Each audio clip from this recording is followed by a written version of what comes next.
नमस्ते साथियों, मैं डॉक्टर आर के वर्मा आज आपके सामने डॉक्टरी की बात करना चाहता हूँ।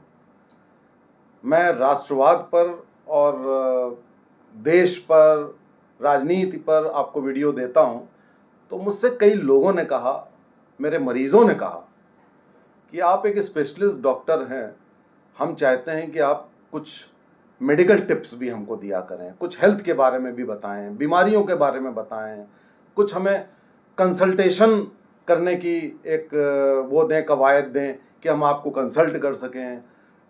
सुपर स्पेशलाइजेशन की बातें भी, हॉस्पिटल से संबंधित बातें भी। तो आज मैं आपके सामने एक नई सीरीज़ देना चाहता हूँ। तो नई सीरीज़ में मैंने सोचा कि सबसे पहले मैं आपको हेल्दी रखने के लिए मेरी एक एंटी एजिंग, वैसे तो मैं सर्जन हूँ, लेकिन एक एंटी एजिंग क्लिनिक भी चलती है कि व्यक्ति के ऊपर उसकी उम्र हावी ना हो, वो जवान रहे। जाना तो सबको एक दिन है, मरना तो सबको एक दिन है, लेकिन अगर जवान रहे तब फिर कहने क्या। और दूसरा ये है कि जब तक वो जिंदा रहे बीमारी ना हो। तो किसी भी मानव के, जो एक सभ्य मानव, जो हमारी सभ्यता चल रही है, उसमें 3 उद्देश्य होते हैं कि आपकी उम्र ज्यादा हो, आपके अंदर शक्ति भी हो, आपके अंदर बीमारियों का अभाव हो और आपकी सोच सकारात्मक और बढ़िया हो, तब आप एक स्वस्थ व्यक्ति कहलाएंगे। इनमें से कुछ भी आपका मिसिंग है तो आप स्वस्थ नहीं कहलाएंगे। यदि आपकी सोच स्पिरिचुअल नहीं है तो आप नहीं कहलाएंगे, आप स्वस्थ नहीं कहलाएंगे। तो उसमें मैंने आज पहली बार आपके सामने चुना है एक टॉपिक, इंटरमिटेंट फास्टिंग का। आज से 5-6 साल पहले एक वैज्ञानिक को नोबेल प्राइज मिला था। किस बात पे? कि इंटरमिटेंट फास्टिंग, यानी कि 24 घंटे में कुछ देर खाया जाए और बाकी देर उपवास रखा जाए, उसको इंटरमिटेंट फास्टिंग बोलते हैं। तो इंटरमिटेंट फास्टिंग करने से व्यक्ति की आयु बढ़ती है, उसकी बीमारियां ठीक होती हैं, उसका मोटापा ठीक होता है, उसको हृदय रोग नहीं होता है और बहुत सारी चीजों में वो सहायक सिद्ध होता है। ऐसा एक वैज्ञानिक ने रिसर्च करी, उसको नोबेल प्राइज मिला। अब आप सोचिए कि ये बात हम तो एंशियंट टाइम से कहते चले आ रहे हैं सनातन धर्म में कि भाई उपवास रखो, व्रत रखो, बीच बीच में, सप्ताह में एक बार रखो, बीच बीच में रखो, कम खाओ, भूख लगने पे खाओ। तो हमारे ऋषि मुनि 150 साल तक जिंदा रहते थे कंदमूल फल खाकर। तो ये इंटरमिटेंट फास्टिंग तो कंसेप्ट हमारा था, अब उन्होंने उस पर एक पेपर लिख के नोबेल प्राइज पा लिया। इस चीज को मैं आगे बढ़ाता हूं क्योंकि आजकल अगर आप देखें तो ज्यादातर लोग, यहां तक कि ग्रामीण इलाकों में भी लोग मोटे हो रहे हैं, उनको डायबिटीज हो रही है, उनको ब्लड प्रेशर हो रहा है, उनको स्ट्रोक हो रहा है, सेरेब्रल स्ट्रोक हो रहा है, उनको मोटापा हो रहा है, उनको थायराइड हो रहा है और उनको यूरिक एसिड की प्रॉब्लम हो रही है। अब मोटे मोटे लंगड़ा के चल रहे हैं और सांस फूल रही है। ऐसी लाइफ से, यानी कि मरने के पहले 15-20 साल की लाइफ ऐसी हो गई और उसमें लाखों रुपए आपके खर्च हो गए। तो यानी कि मरने के पहले आपने जो संपत्ति जोड़ी थी वो भी आपकी गई। तो फिर ऐसे जीवन से फायदा क्या? तो मैं आपको मेडिकल लाइंस के बेसिस पे बताता हूं कि इंटरमिटेंट फास्टिंग है क्या। इंटरमिटेंट फास्टिंग बोलते हैं एक आम भाषा में कि 16 घंटे की फास्टिंग की जाए और 8 घंटे खाना खाने में लगाए जाए। ऐसे क्या होता है कि आप सुबह उठते हैं, पहले ये खा लिया, फिर चाय के साथ नाश्ता कर लिया, फिर ये खा लिया, फिर वो खा लिया, फिर खाना खा लिया, फिर शाम को कुछ टूंग लिया, फिर ये कर लिया, फिर चाय नाश्ता कर लिया, फिर रात में खाना खा लिया। तो ये थे अकॉर्डिंग टू इंटरमिटेंट फास्टिंग 16 घंटे की फास्टिंग है। फास्टिंग एकदम रियल सेंस में नहीं है। आप उस बीच में ब्लैक टी पी सकते हैं, पानी पी सकते हैं, नींबू पानी पी सकते हैं, यानी कि पानी, नींबू पानी और ब्लैक टी ये आप पी सकते हैं। कोशिश करिए ना पीने की या कम पीने की, लेकिन नहीं आप बर्दाश्त कर पा रहे हैं तो पी सकते हैं। और बाकी के 8 घंटे फिर ये नहीं है कि खाने पे टूट पड़ना है। अब इसमें ये एक कंफ्यूजन है कि लोग इंटरमिटेंट फास्टिंग नाम सुनते ही सोचते हैं कि 16 घंटे मत खाओ, 8 घंटे जम के खा लो। उल्टा प्रभाव पड़ेगा।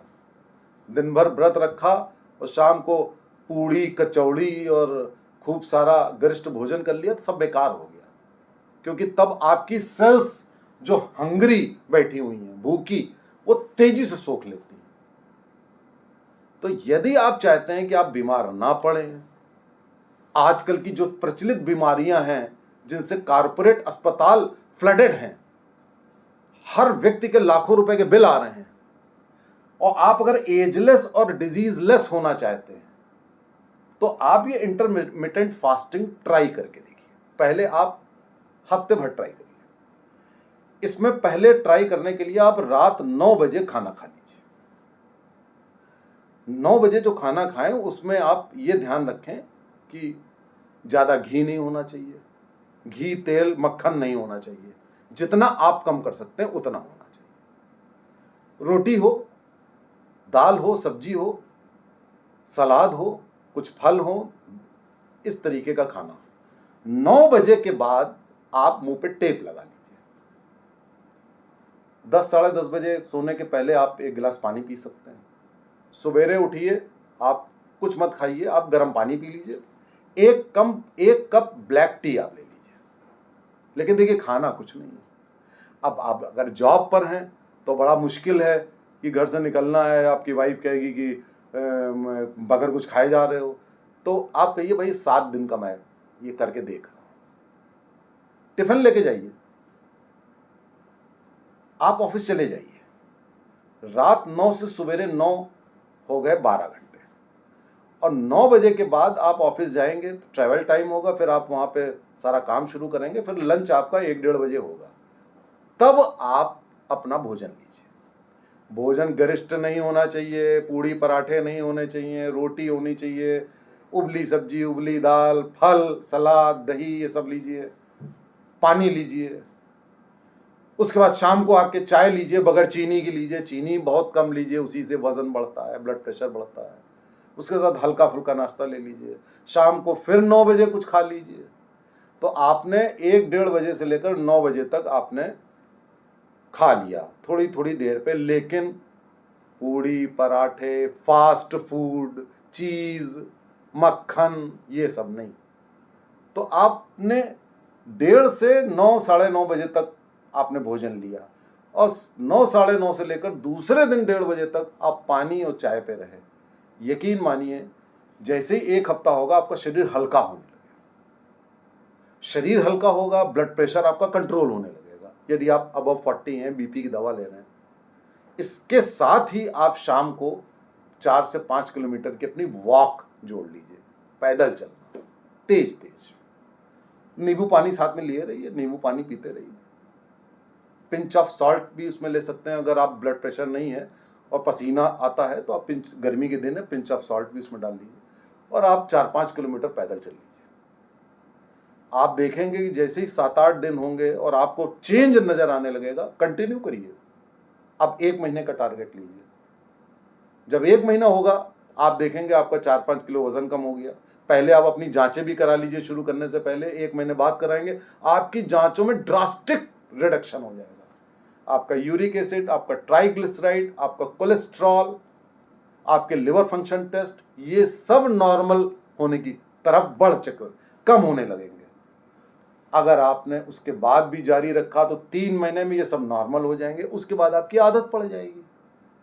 तो इंटरमिटेंट फास्टिंग को आप अपनी लाइफ स्टाइल में ले आइए। कभी कभार छूट जाए बात अलग है। जब 3 महीने हो जाए तब आप महीने में 1-2 बार चीटिंग डे आप कर सकते हैं कि उस दिन आपका रह गया तो रह गया, या कोई फंक्शन है या कोई आ गया आपके घर में, तो इसको आप ट्राई करके सबसे पहले आप वेलनेस की ओर बढ़िए। इसके आगे मैं एक एक करके आपको डायबिटीज, ब्लड प्रेशर, जितनी भी बीमारियां हैं सबके बारे में बताऊंगा। मेरा फ़ोन नंबर आप देख लीजिए, व्हाट्सएप ही से बात हो पाएगी, व्हाट्सएप से आप अपनी क्वेरीज पूछ सकते हैं। बहुत बहुत धन्यवाद।